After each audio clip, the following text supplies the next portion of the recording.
31 দফার বাস্তবায়ন কার্যক্রম শুরু। বিএনপির 31 দফায় দুটি ভাগ লক্ষ্য করা যায়। প্রথম ভাগে রাষ্ট্র কাঠামো সংস্কারের প্রস্তাব রয়েছে, যেমন দ্বিকক্ষ বিশিষ্ট আইনসভা তৈরি করা, তত্ত্বাবধায়ক সরকার ব্যবস্থার পুনঃপ্রবর্তন, রাষ্ট্রীয় ক্ষমতায় ভারসাম্য আনা, পরপর দুবারের বেশি প্রধানমন্ত্রী হতে না পারা, সংবিধানের 70 অনুচ্ছেদ সংশোধনের দফা ইত্যাদি।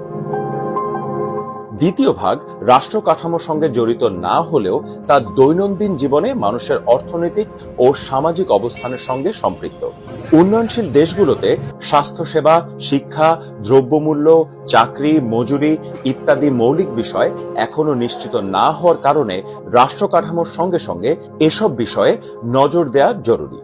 বিএনপির সংস্কার প্রস্তাবে শিক্ষিত বেকারদের 1 বছর পর্যন্ত ভাতা, নারীদের জন্য ফ্যামিলি কার্ড, কৃষকদের জন্য কৃষি কার্ড, ব্রিটিশ স্বাস্থ্যসেবার আদলে স্বাস্থ্য ব্যবস্থা ও মুদ্রাস্ফীতির আলোকে শ্রমিকদের ন্যায্য মজুরি নিশ্চিত করার প্রতিশ্রুতি রয়েছে এই সংস্কার প্রস্তাবের মধ্যে। এখানে বিএনপি বেশ কিছু বিষয়ে দলটির অবস্থান পরিষ্কার করেছে। সন্ত্রাসবাদ, জঙ্গিবাদ ও উগ্রবাদের বিরুদ্ধে কঠোর ব্যবস্থা গ্রহণ করার কথা বলেছে। গুম, খুন, বিচার বহির্ভূত হত্যাকাণ্ড, অমানবিক, নিষ্ঠুর, শারীরিক ও মানসিক নির্যাতনের অবসান ঘটানো ও ক্রসফায়ার বন্ধের কথাও উল্লেখ করা হয়েছে। বিএনপির 31 দফা নিয়ে দলের বাইরে গণমানুষের ভেতরে আরো আলোচনা প্রয়োজন, কারণ আগামীতে যদি সরকার গঠন করে দলটি, তাহলে তারা এই 31 দফার উপর ভিত্তি করেই সংস্কার শুরু করবে।